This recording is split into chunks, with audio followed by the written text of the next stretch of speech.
area ko sa Toledo, Cebu. Patawid kami papuntang San Carlos City sa Negros Occidental. Tumawag sa akin si Pangulong Duterte. Sabi niya sa akin, idiretso ko na daw na sabihin sa inyong lahat na siya ay nakikiusap na iboto ang 10 kandidato ng Duterte. Diretso. Mamaya, ma'am, idagdag kita. Sandali lang.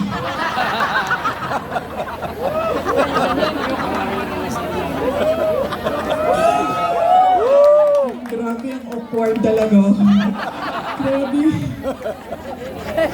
Hindi ikaw ang pinapahirapan ko, ha? Ikaw ang nagpapahirap sa akin ngayong gabi na ito. Nahihirapan ako kasi alam mo, magkaibigan tayo. Alam ko kung gaano katino at gaano katalino mo. Kaya...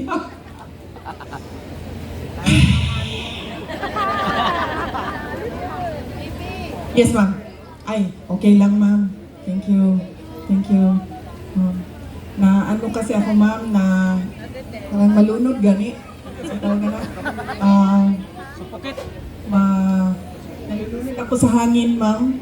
Pag may hangin. Nahilo. Tumawag siya sa akin at sabi niya, idiretsuhin ko na daw kayo. Iboto diretso ang 10 senators ng Duterte. Si Senator Bato de la Rosa, Senator Bongo, Senator Jimmy Bondoc, Senator Vic Rodriguez, Senator J.B. Hinlo, Senator Raul Lambino, Senator Philip Salvador, Senator Rodante Marcoleta, Senator Pastor Kibuloy, at Senator Richard Mata. 10 yun, no? Yes, okay. Bakit kailangan natin diretso 10 ang iboto? At hindi lumihis doon sa sample ballot ng 10 na senador ng Duterte. Dahil kailangan marami o mataas ang boto para hindi mahabol ng dayaan. Kailangan malayo at malaki ang boto ng isang senador para hindi siya mahabol nung dagdag bawas sa dulo ng ranking. Kaya kailangan diretso 10 Duterte. At ang susunod na rason ay noong ako ay tumakbo noong 2022, ang plataforma namin ay pagkakaisa at pagtutuloy ng nasimulan ni Pangulong Duterte. Pagtutuloy ng pagbabago. Unity at continuity. Hindi nangyari ang unity at continuity. Ang nangyari ay puro na lang benggahan sa politika at wala nang nangyari sa bayan. Puro na lang bigay ng pera na hindi naman nakikita kung totoo ba talaga na yung buong budget ay ibinigay sa mga kababayan natin. Dahil minsan sinasabi ninyo 3,000, minsan 1,000. So hindi natin alam dahil walang listahan ang pagbigay ng pera. Bakit kailangan diretso ang boto sa 10 senador? Mahirap habulin ang dayaan, kaya kailangan boto ninyo diretso. At kailangan ng continuity at unity. Dahil silang 10 ay naiintindihan nila kung ano ang pagtutuloy sa nasimulan ni Pangulong Rodrigo Duterte. Tayo ay may karapatan na bumoto ng 12 senador. 10 lang ang senador ng Duterte. Kaya nandito si Senator Amy Marcos na humihingi ng tulong ninyo para siya ay maibalik sa Senado at maituloy niya ang pag-imbestiga ng pagnanakaw kay dating Pangulong Rodrigo Duterte. At pangako niya ay tutulong din siya sa pag-ransom o pagkuha balik at ibalik dito sa ating bayan si Pangulong Rodrigo Duterte. Huwag ka mag-alala, ako naman nangako niyan, hindi ikaw. So kung hindi siya mabalik, hindi mo kasalanan. Pero nagsabi siya, tutulong siya. Dahil naiintindihan niya na mali ang ginawa at naiintindihan niya na walang direksyon ang ating gobyerno sa ngayon. Kaya, andito siya para sa inyong lahat at para iboto ninyo balik sa Senado. Senator Amy Marcos.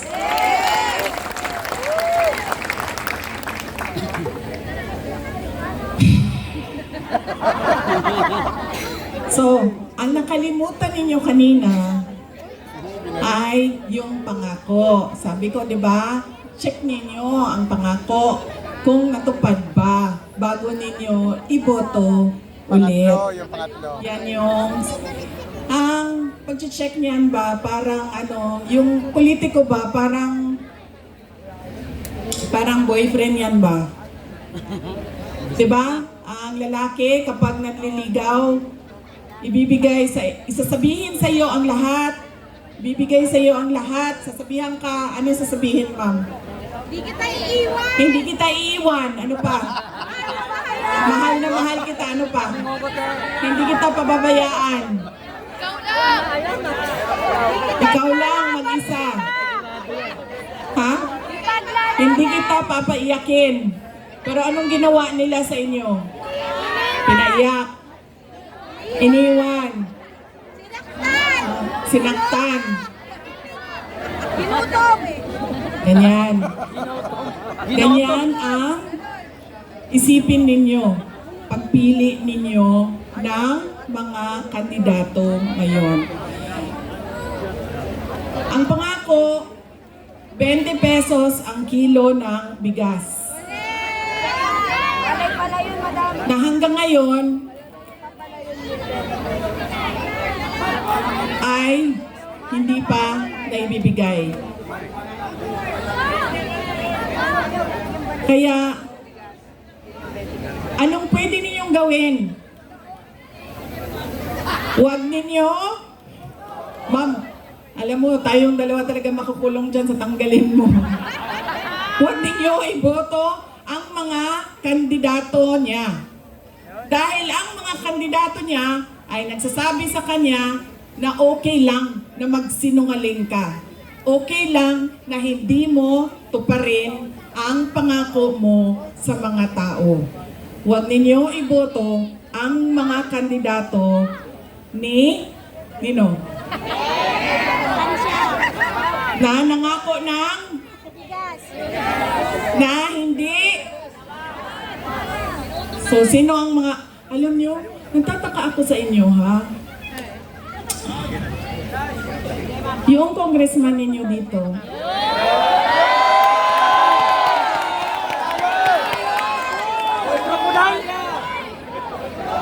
Sibila!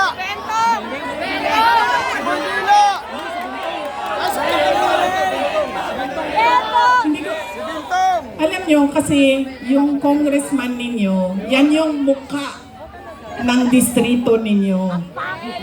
Yan yung pambato ninyo doon sa House of Representatives. Unang-una, sa sobrang laki ng liig niya,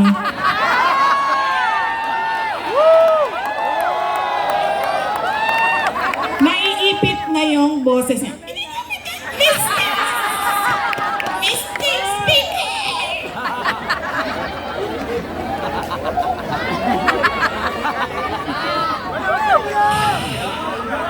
Pangalawa, sabi ko dapat magaling, di ba? Yung congressman na pinili ninyo Imbak ko ng mga taga second district sa Kuan. Uy! Dapat may leg. Inakusahan niya ako ng lahat. Inakusahan niya ako ng lahat na, pero wala man lang siyang isang ebidensya na sinabi na ito ang nagpapatotoo na buwisit talaga yung babaeng Inday Sara na yan. Wala. Kaya pag bumili kayo ng muka ng distrito ninyo, saan na yung congressman ninyo?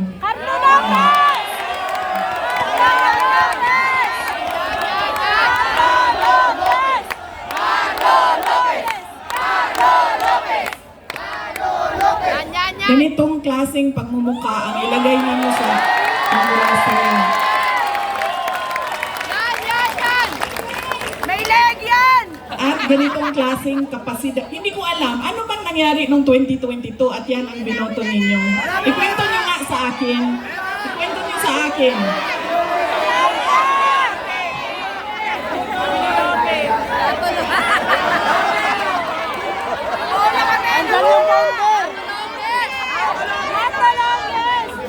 Nandyan yung founder! Nabudol kami! Nabudol! Yan na ang sinasabi. Nabudol! Kasi talaga, totoo. Nung nakita ko siya na nagsasalita patungkol sa akin, congressman yan? Yung syudad ng Maynila? Di ba ang sobrang laki ng pride natin bilang Pilipino sa syudad ng Maynila? Tapos, yan ang sinasabi ko. In-endorse ng mayor ninyo, in-endorse ng sikat, binoto ninyo, hindi nyo man inisip.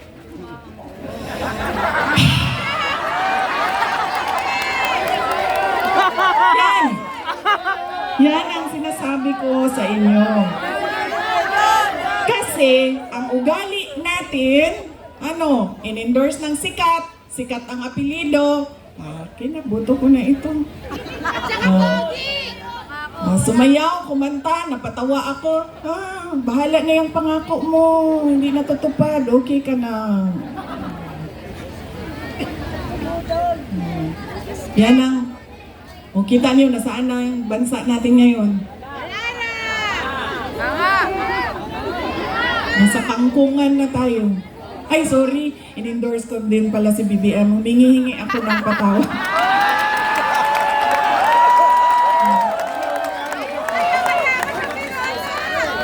Humingi ako ng patawad sa inyong lahat.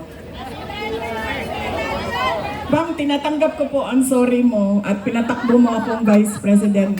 Okay lang, ma'am. Ano, patawaran na? Ang sabi, manghuli na to, uy. Di pa mo manghuli? Morba!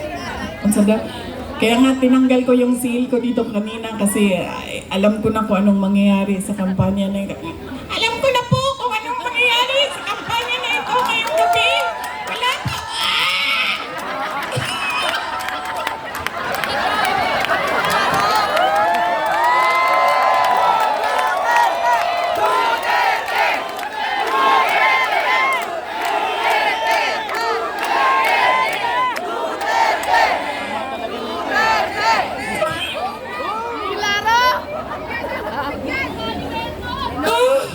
Ay,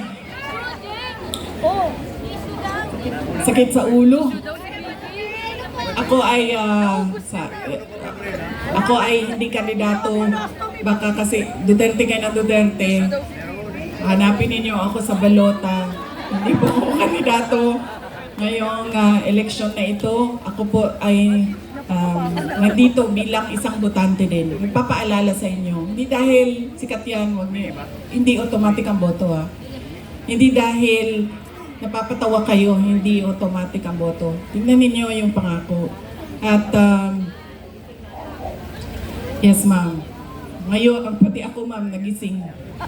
Nagising ako, ma'am, na-impeach na ako. Yawa yung mga tawhanan ninyo.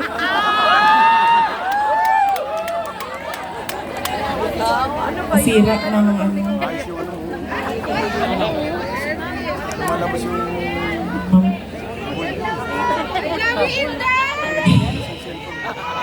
Ano ba ang pag-usapan natin? Anong tanong ninyo? May tanong kayo? Ano daw? Ay, ano sir, makukulong tayo niyan.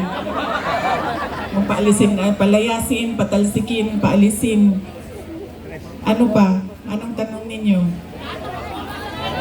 Ay, paano maka-uwi si President Duterte?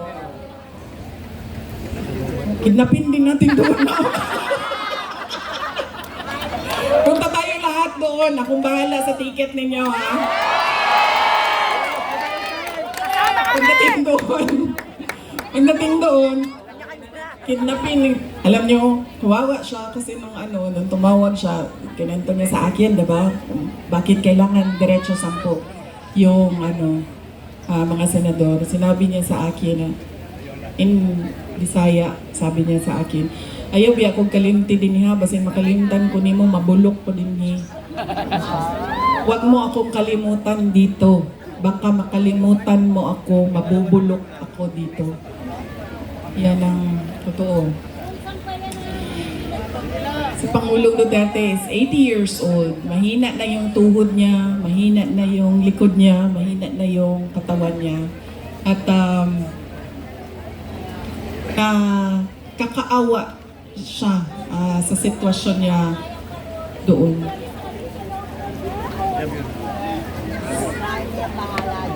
Sabi ko sa kanya, matuto ka na lang magluto ng itlog. Mabilis lang yan. Halo-haluin mo lang, tapos lagyan mo ng mantika. Okay na asin. Sorry, hindi pala ako marunong magluto. Asin. Sorry, ma'am. Asin, ano pang ilagay, ma'am? Mantika. Mantika. Bawang sibuyas, asin. Sabi niya sa akin, pinapaluto mo ako ng itlog, hindi nga ako marunong magpakulo ng tubig.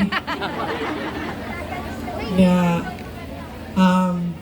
paano natin siya maibalik, ma'am?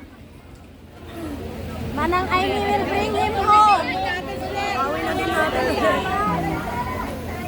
Ituloy lang natin yung kanyang nasimulan na pagbabago.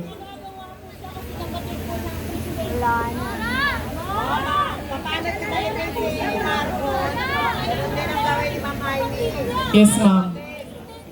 Kapatid niya ang presidente ng Pilipinas. Ang problema nito, ma'am, nagsabi na ang kapatid niya na hindi daw niya kapatid ito, ma'am.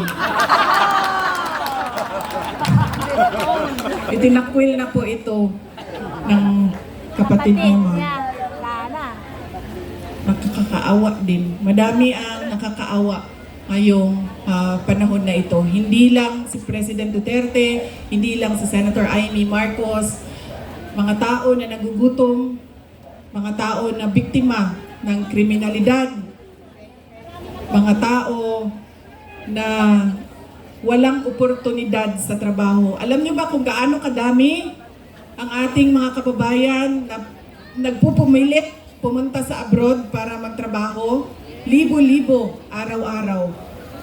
Dahil wala tayong nakikita na oportunidad dito sa ating bayan. Kaya ano ang magagawa natin? Ang magagawa natin ay iboto ng mga senador ng Duterte at huwag niyong kalimutan. Hindi, babalik talaga ako dito. Diyan. Huwag niyong kalimutan iboto si Carla Lopez, ang ating congressman. Sir, pag in-impeach mo pa ako pangalawang beses, sir, hindi ko na lang... Malampasan ko yung isang impeachment, yung susunod na impeachment, siya din yung pipirma. Ginuo ko. Ano? Kaya, ulitin ko po yung pagpapasalamat ko sa inyong lahat, sa oras ninyo, sa panahon ninyo, sa pakikinig ninyo, sa pasensya ninyo, sa pagmamahal ninyo, at sa inyong patuloy na pagtitiwala sa akin, sa dating Pangulong Rodrigo Duterte, at sa aming pamilya. At salamat po, Mayor Isko Moreno Dumagoso, sa pagpapahiram ng microphone, kuryente, LED wall at stage ngayong gabi na ito. Napakabait niyo po. Alam niyo ba, mahirap maghanap ng stage. Subukan mo ba? Mahirap maghanap ng stage ngayon ha. Kahapon doon ako sa Bacolod. Meron na akong rally. Sabi ko, rally. Oo nga eh. Dalawang bangko dapat, Mayor, kasi hindi ako kinakaya ng isa lang. Sabi nung kasama ko kahapon, ayan na yung chair, tumayo ko na lang dyan. Sabi ko, kulang yan, kumuha ka ng isa, hindi ako kaya ng, isa lang, dapat dalawang bangko. Dalawa na yung rally, okay na. Umayag na, ganito, ganyan. Tapos nung gabi na, papunta na ako dun sa rally, sinabi sa akin, ay, hindi ka pwede sumampa sa stage namin. Dahil, dahil Duterte ka. Mahirap talaga maghanap ng stage ngayon.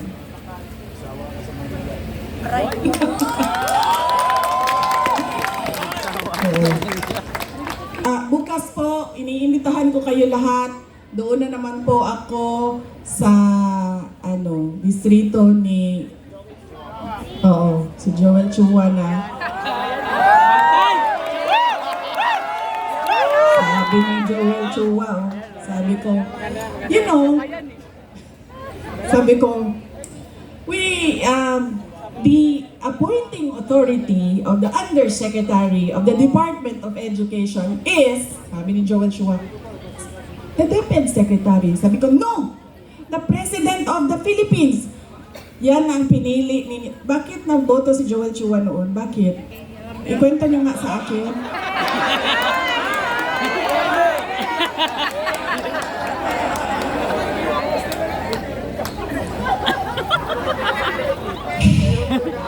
Saan kayo nakahanap ng abogado na hindi niya alam kung sino ang nag-a-appoint ng undersecretary ng isang departamento? Dito sa Maynila, mahanap niyo yan, si Joel Chua, doon sa distrito niya. Yan ang sinasabi ko.